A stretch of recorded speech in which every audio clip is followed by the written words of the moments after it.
Jesus Christ. My dear sisters and brothers, the Lord be with you. And with your spirit. A reading from the Holy Gospel according to Luke. Glory to you, O Lord. Jesus said to the Pharisees, "There was a rich man who dressed in purple garments and fine linen, and dined sumptuously each day. And lying at his door was a poor man named Lazarus, covered with sores, who would gladly have eaten his fill of the scraps that fell from the rich man's table. Dogs even used to come and lick his sores.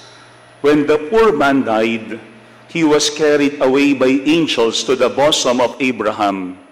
The rich man also died and was buried. And from the netherworld, where he was in torment, he raised his eyes and saw Abraham far off, and Lazarus at his side. And he cried out, 'Father Abraham, have pity on me. Send Lazarus to dip the tip of his finger in water and cool my tongue, for I am suffering torment in these flames.' Abraham replied, 'My child, remember that you received what was good during your lifetime, while Lazarus likewise received what was bad. But now he is comforted here, whereas you are tormented.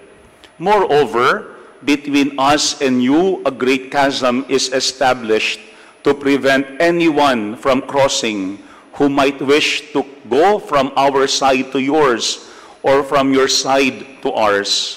He said, 'Then I beg you, Father, send him to my father's house, for I have 5 brothers, so that he may warn them, lest they too come to this place of torment.' But Abraham replied, 'They have Moses and the prophets. Let them listen to them.'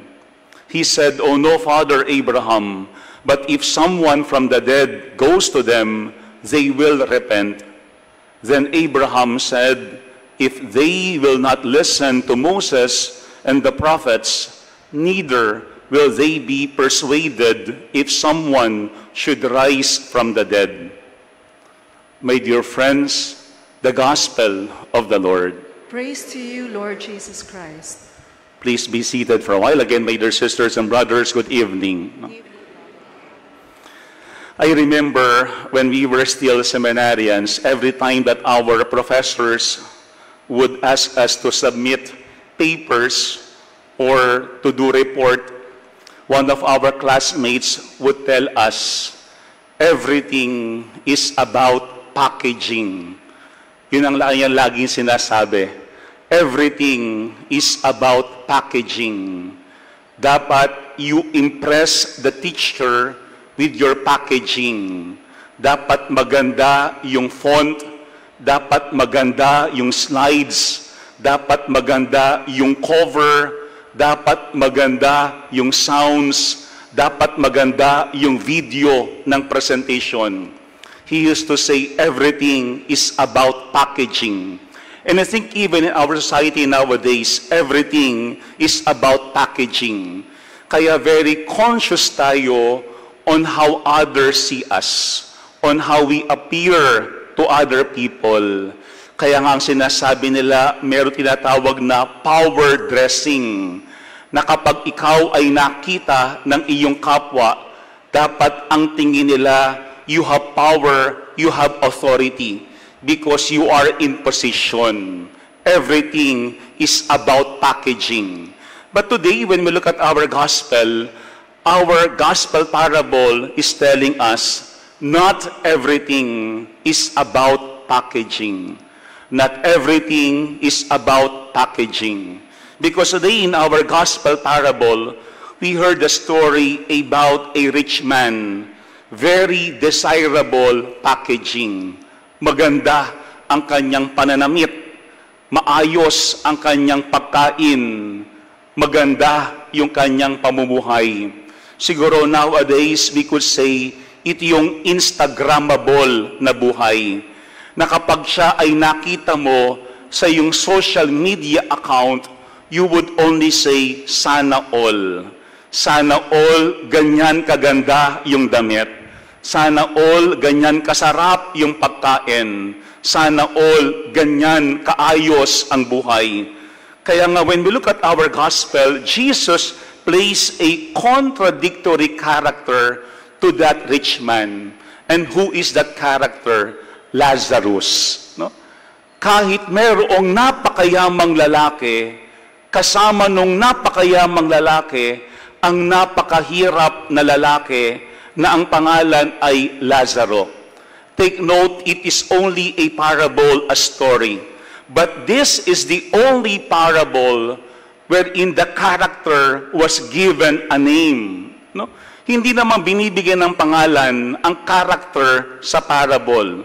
Look at the story of the prodigal son. Walang name na binanggit doon. For example, yung parable of the vineyard grower. Walang binanggit na pangalan doon. But this is the only parable wherein the character was given a name. And his name is Lazarus. Bakit? Kasi daw yung pangalang Lazarus, ang ibig sabihin, God is my help. Ang Diyos ang siyang katulong ko. Ang Diyos ang siyang tumutulong sa akin. Very contradictory on what we had seen sa life ng rich man.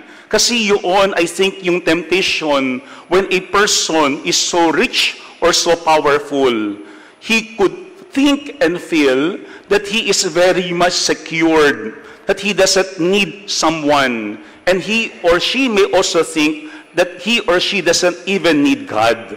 Kapag para bagang nasa kanya na ang lahat ng bagay at kaya niyang gawin anuman ang kanyang naisin at pwede niyang makuha anuman ang kanyang ituro sa kanyang harapan. But when we look at our gospel, we see three important things here. Three things that we have to remember, especially during the season of Lent. Number one is that death is a reality. Death is a reality. Parehong namatay yung mayaman, pati si Lazaro. Parehong namatay. Hindi naging daan yung kanyang kayamanan for him to prevent his death.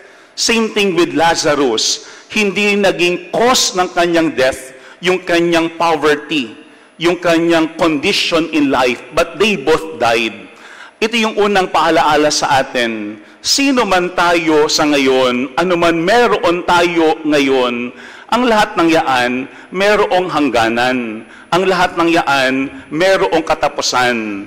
Kaya nga, ang mga santo at santa, meron sila tinatawag na memento mori. No? What do you mean by memento mori? Kapag tayo nakakakita ng mga images or kaya pictures or paintings ng mga saints, sometimes they are carrying the cross or they are looking at a skull, yung bungo. Why skull? To remind them that one day, they will also die. Hindi lamang yung ating buhay ay nasa lupa.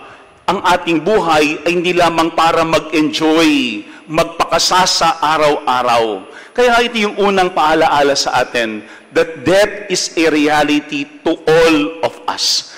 Ano man yung ating situation in life, ano man yung ating social status, lahat mayroong hangganan at lahat ay mayroong kamatayan. The other month, meron akong nabasang libro about death. No? Ang sabi doon, yung shroud, no? Because during those times, yung patay, binabalot ng shroud. Ang sabi ng libro, yung shroud has no pockets. Walang bulsa ang kayong lino. No? Ibig sabihin, wala kang pwedeng dalhin sa libingan kapag tayo ay namatay. At ang sabi din ng librong yun, yung funeral entourage, wala ring sumusunod na container van. Ibig sabihin, lahat ng iyong napundar, lahat ng ating nakolekta, whether we like it or not, we will leave them behind. Iiwan natin ang lahat ng mga bagay na iyon. Alam po nyo, yung aking uncle, few months ago, passed away. Pero before he passed away, hindi ko makakalimutan yung kwento ng aking mga cousins. No? Because my uncle would text them, no, kasi siya merong edad na. Sometimes early in the morning or late at night. And then he would ask my cousins, nasaan na yung binigay ko sa inyong bag? Nasaan na yung binigay ko sa inyong Ray-Ban? Nasaan na yung binigay ko sa inyong sapatos? Because he keeps on giving all these things to us. And then sometimes ang sinasabi daw ng aking uncle, please send them back to me. I need them right now. Sabi ng aking isang cousin, pero tito, madaling araw, gustong ipadala yung sapatos na ibinigay sa amin, hindi ko nga talaga makita-kita. Alam nyo, when he passed away, siya'y single. Ang sabi ng aking isang tita, Father, kung ano yung gusto mong kunin sa bahay niya, kunin mo na. Kasi hindi naman kami interesado sa iba niyang mga gamit. Kung magandang paalaala sa atin, no? Yung mga bagay na ating ayaw ipahiram, yung mga bagay na ating ayaw ibigay sa ating kapwa, the moment that we die, we will leave them behind. Iiwan at iiwan talaga natin yun. Kaya yung second reminder today in our gospel is this: let us invest on what really matters and what will really last. Ano ba talaga yung mahalaga? Because when we look at this gospel parable, there was no mention that the rich man has any relationship. Walang binabanggit, siya ba'y may asawa? Siya ba ay mayroong anak? Siya ba ay mayroong kapitbahay? Wala. Why? Because he was so much focused on himself, on what he has, on what he wears, on what he eats, sa kanya mismong sarili lamang. Pero ito yung pangalawang paalaala ng ating ebanghelyo sa ngayon. Invest on what really matters and what will last. Kung lahat naman tayo isang araw ay mamamatay, hopefully, when we are gone, people will remember us because of the good things that we have done to them. Sana maalaala tayo ng ating pamilya, ng ating kapwa, hindi dahil naging masama yung ating ugali, hindi dahil tayo ay merong naargabyado na ating kapwa, hindi dahil meron tayong nasabing hindi maganda sa kanila.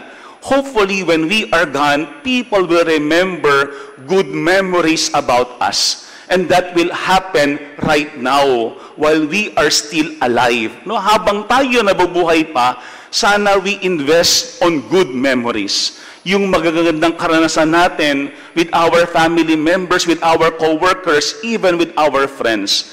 Pangalawang point ng ating gospel, invest on what really matters and what really lasts. Pero pangatlo at panghuli na hamon sa atin is this: pay attention to signs that God is giving us every day. Kasi minsan, too late natin na-realize ang ilang mga bagay kapag tapos na, kapag malala na, kapag wala na talagang solusyon, like what we've seen at the end of our gospel. Because the rich man, when he was already suffering, was telling Father Abraham, please send someone to my brothers so that that person could warn them, para hindi sila malagay sa aking katayuan sa ngayon. Kung magandang paalaala yun sa atin, no? Because what Abraham had said today in our gospel is this: if they will not listen to Moses and the prophets, neither will they be persuaded if someone should rise from the dead. Parang sinasabi dyan ni Abraham, ang dami-dami naman nagsasabi ang dami-dami namang mga signs Pero kung ayaw talagang makinig, kahit sino ang ipadala mo dyan, hindi yan makikinig at hindi yan magbabago ng buhay. Third invitation for us is always pay attention to the signs that God is giving us. Kasi merong mga tanda na ibinibigay ng Panginoon sa atin kapag merong problema ang iyong buhay pananampalataya, kapag merong problema ang iyong relationship with your family, kapag merong kailangan ayusin at baguhin sa ating buhay. But the problem is, most of the time, we have the tendency to procrastinate. Why? Because we tend to think that we have the time in our hands. Marami pang panahon, marami pang oras. Kaya ko pa yaan, hindi ngayon sa ilang mga panahon. Pero yun ang pangatlong paalaala sa atin. Let us pay attention to the signs that God is giving us every day before it becomes too late. Alam po nyo, we had our retreat months ago, kaming mga taga San Carlos Seminary with Archbishop Soc Villegas. No? Talagang puro mga pari lamang. At merong siyang binigay sa talk na yun, sa retreat na yun, na hanggang ngayon, naiisip ko. Ang sabi niya sa amin is, iba't iba kayo ng edad bilang mga pare. No, yung iba bata, yung iba middle age, yung iba medyo senior na. Pero ang sabi sa amin ni Archbishop Soc Villegas, yung success ng isang pare ay hindi dahil siya nakapagpagawa ng simbahan, hindi dahil maraming mga tao ang humanga sa kanya, hindi dahil siya ay merong naisulat na libro. Ang sabi niya sa amin, yung success natin bilang mga pare ay kapag tayo ay nakapasok sa langit at ating natulungan ang ibang tao na makapasok sa langit. Siguro magandang paalaala itong ating gospel. Sa ating buhay, mayroong gifts na ibinibigay ang Panginoon. Mayroong opportunities na binibigay ang Diyos sa atin. Not only for us to enjoy right now, but to use these things so that we could reach heaven and also help other people to reach heaven. Sana yung ating success ay yung tayo ay makapasok sa langit at matulungan natin yung ating kapwa na hindi maiwan, makapasok din sa langit. Let me end our reflection with words coming from Saint Padre Pio. He said, "Let us become saints so that after having been together on earth, we may be together in heaven." We may be together in heaven. Sana walang maiiwan. Lahat tayo magkakasama-sama sana sa kalangitan. Remember, death is something inevitable. But second, we invest on what really matters and what will really last. And third, let us always pay attention to the signs that God is giving us every day. Our success is once we reach heaven and once we help other people also to reach heaven. Amen.